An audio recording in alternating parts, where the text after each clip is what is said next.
I'm here with DeAndre Fitzgerald of Fitzgerald Racing and Patrick Williams of Williams Motorsports at the Las Vegas Speedway.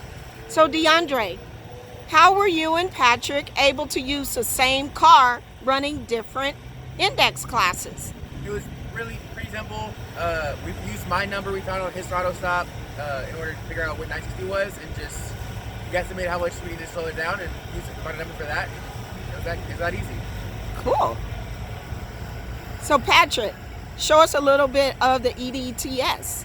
Alrighty.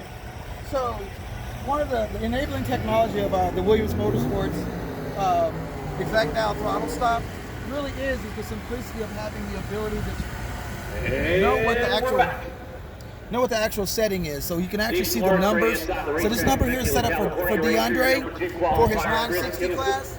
And when we switch over on the left-hand side of the racetrack to 70 Nova. And when we switch over to the 1060 side for me, we have a different set of numbers. So we're using the same car, and we actually, when he does the calculations for his class, we do a calculation for mine, and we just go and plug the numbers in and actually go.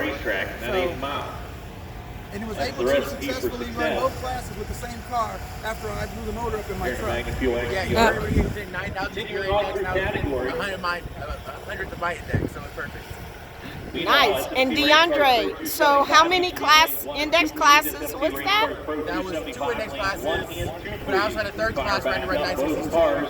Okay, all right. 5 classes total with the same car. All right, and DeAndre, you're placed at what? Aren't you in 3 classes and head of everyone? I was number 15 out of 50 in the Super Index class. Nice. All right. Well, thanks for the information and thanks for the interview. Take care.